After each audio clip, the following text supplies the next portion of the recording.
Hi, I'm Randy. Today I'm in San Jose, California at the Earthquake Stadium. Today I have a 2015 Alfa Romeo 4C. It's a launch edition. There's only 500 made and this is number 249. It's something so rare and you will rarely see. But today I'm going to do a full review and let you decide if it lives up to the Alfa Romeo 4C name.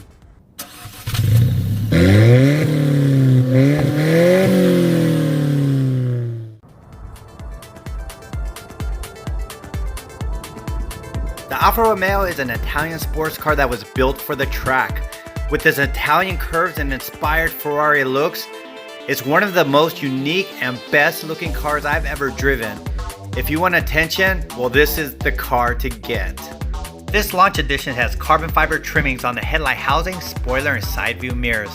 It also has bi-LED headlights, dark staggered 18 and 19 inch alloy wheels, additional air intakes on the driver's side rear corner panel and front fascia.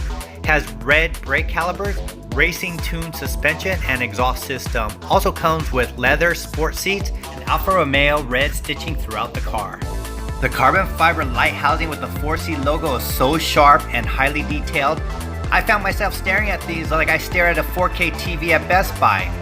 Airflow is so important for this small mid-engine car. There are vents everywhere to cool the engine and deflect air around the car.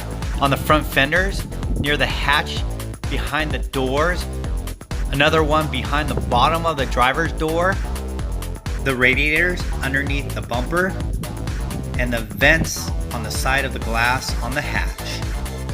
I think Van Gogh and Picasso worked on these together. The carbon fiber side view mirrors. They're a piece of art. There's no gas cap for fill-up, so there's no chance to chip the paint. If you look carefully, there's an Alfa logo. Pretty awesome.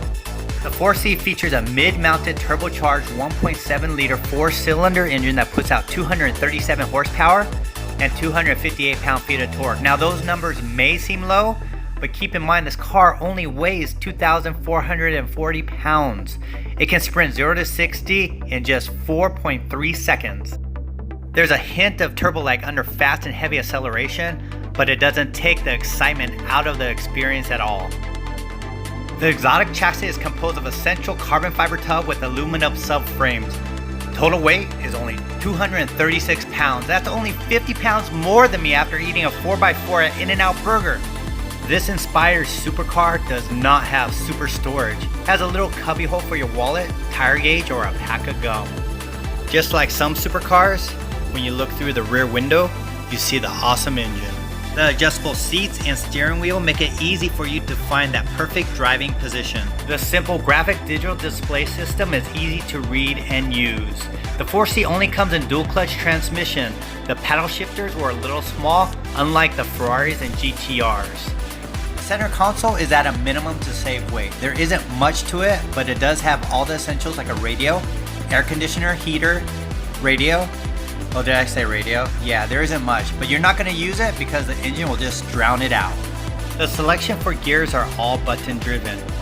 1 for first gear, N for neutral, AM for automatic or manual, and R for Randy. The performance lever is easy to use. D for dynamic, N for natural, and A for all weather. These upgraded sport seats are wrapped in Italian leather, has Alcantara inserts, with red stitching. You'll be amazed at the amount of carbon fiber in this car. There's so much. Here's a throwback to the 80s. The faceplate comes off. It's a little tricky, but I got it. There. Now for the fun stuff. Let's start the engine and go for a ride.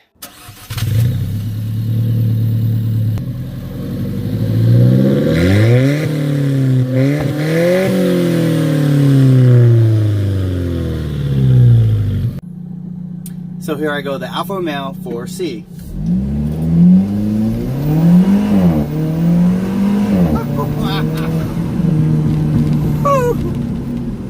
I was so thrown back when I launched.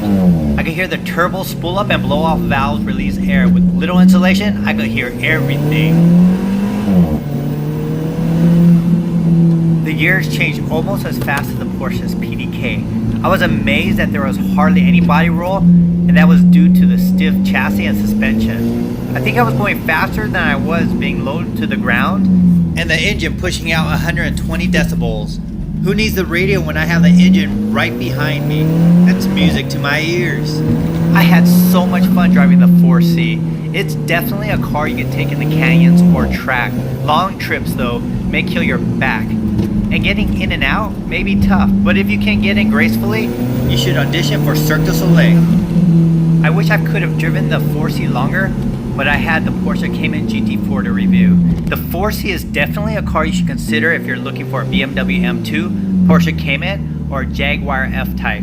It's definitely going to be up there in the fun factor. So there you go, the 2015 Alfa Romeo 4C Launch Edition. I enjoyed making this video for you. If you enjoyed it, please click the thumbs up button at the bottom and subscribe to my channel. I'm Randy. See ya.